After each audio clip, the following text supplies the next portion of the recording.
A massive round of applause, and please welcome our fourth contestant, and that is Sophia. Sophia, welcome to the FameLab stage. Take it away.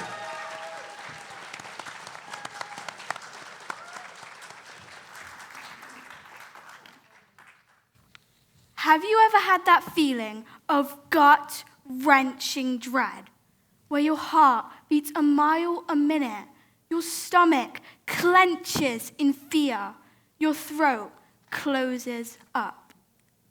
Me too. This feeling is called anxiety. Anxiety is a mental and physical state of negative expectation.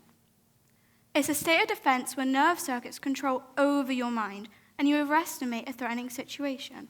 Whether that be a tricky test you forgot to revise for, or some mean girl made a room about you, the possibilities for this feeling is sadly endless. A structure of your brain called the amygdala and the store of the memory, the hippocampus, beyond past experiences such as a trauma and puts into the context of your fear. Imagine your brain is a big balloon, but instead of being full of air, it's full of anxiety cells. The more anxious you get, the bigger your balloon gets. So, with all this newfound fear, your balloon will get bigger and bigger and bigger. Then,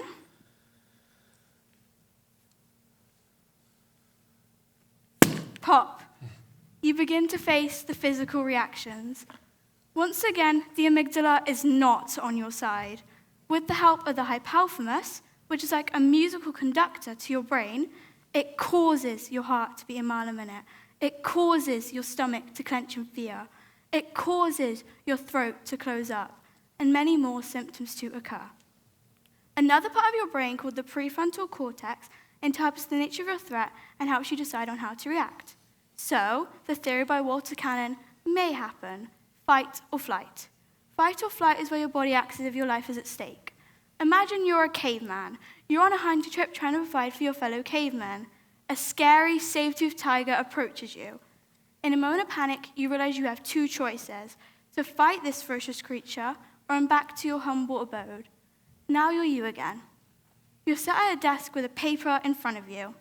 The words in bold say science test.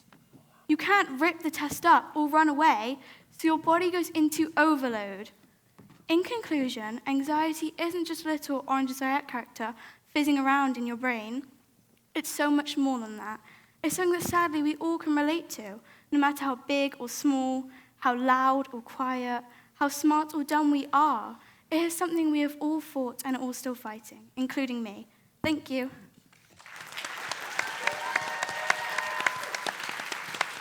Well done, Soph. That was amazing. Thank you so much. What a beautiful stage we have now as well. Let's go to some questions from the judges. And can I come to Jo first? Jo, any questions for Soph? Yes, well done. What made you pick this particular topic? Well, anxiety is something that affects so many people, including myself, my family, and my friends. And I think that because it's such a vast topic, not many people actually know about it, even though it's so prominent in our society as a whole. So by researching it, I hope that I've just spread awareness. And so even if just one person from this audience thinks like, oh, she just taught me something, then that's all I wanted to do. It's just, yeah. Wonderful. Thank you. Well done. John. Hello. Lovely talk. So obviously when you came onto the stage and you're going to talk, you're going to fill people with information about a particular topic, one thing I'm used to doing when I go onto stage is bringing on some type of prop or something to help me convey that. What made you choose that particular example of the balloon? Well, I just think it really shows how complex it is, because with your brain, the more anxiety that happens, you feel like this is a massive thing you can't control, and then by it popping, it can show like all the different factors that happen to you when you're worried, like I said, with your heart racing and stuff, and you just can't focus and all that. So, yeah.